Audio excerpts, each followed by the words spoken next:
Adam itu kan ada orang tuanya. Dari lahir siapa yang ngurus? Siapa yang ngasih makan? Yang nyuciin bajunya, yang nyebokin. Dara itu yang harus tahu diri. Dia yang harus tahu aturan di rumah ini. Kayak kita harus mandiri, Bim. Selamat datang semua, selamat pagi, siang, sore, dan malam. Dua Hati Biru berhasil mengembangkan kisah dari film sebelumnya.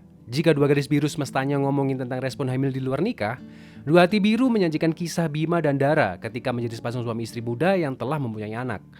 Film memotret bagaimana upaya mereka dalam membangun keluarga kecil. Bagaimana perjuangan Bima menjadi kepala keluarga, Dara menjadi seorang ibu, perdebatan parenting, bahkan konflik dengan mertua pun disinggung dengan baik.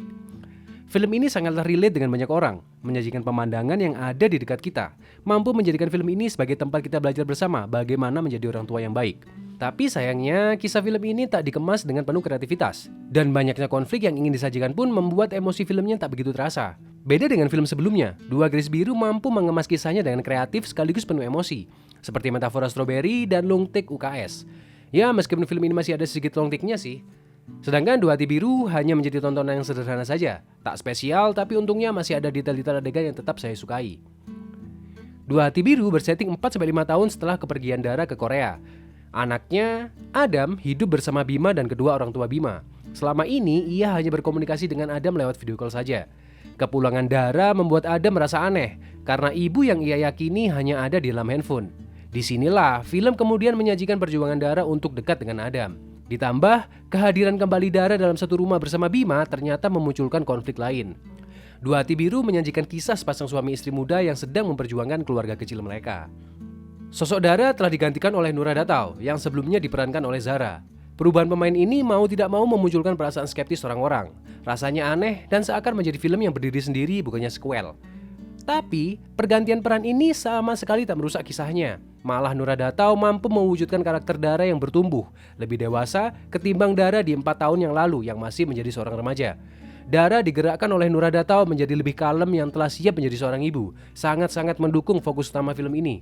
Mungkin jika Dara tetap diperankan oleh Zara, bisa saja tidak akan senatural ini. Farel Rafiski, pemeran Adam pun mampu mencuri perhatian. Akting dia yang merespons sekitar juga begitu bagus. Cara menangisnya, rewelnya, bahagianya sangat terlihat natural. Chemistry antara Farel, Angga, dan Nura terlihat begitu menyenangkan dan mampu membuat film ini menjadi solid. Belum lagi Keanu yang hadir memecahkan suasana. 3 pemain baru ini hadir dengan sangat memuaskan yang mampu membuat semesta Dara dan Bima berkembang jauh lebih baik. Tapi terkadang film ini alurnya begitu cepat, sehingga emosinya masih belum tersampaikan dengan baik. Ini mungkin karena banyaknya konflik yang ingin disajikan, ingin memberikan pesan moral di tiap adegannya.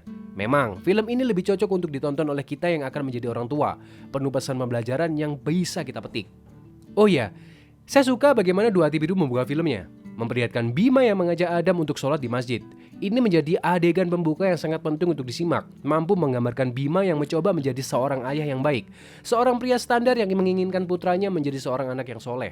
Tak hanya itu, banyak detail adegan lainnya yang dihadirkan secara cerdik oleh Gina Esnur dan Dina Jasanti ke dalam layar. Seperti Dara mengoles perut bekas operasi melahirkan atau keramas di jam subuh. Ini jenaka dan menarik sekali untuk kita lihat. Yang membuat film ini semakin natural dan dekat dengan sekeliling kita. Pada akhirnya, Dua Hati Biru menjadi perkembangan kisah yang baik, mampu membuat Bima dan Dara bertumbuh dan menjadi dewasa. Sequel film yang tak bisa kita lewatkan, bahkan masuk ke dalam daftar sequel film Indonesia terbaik sepanjang masa.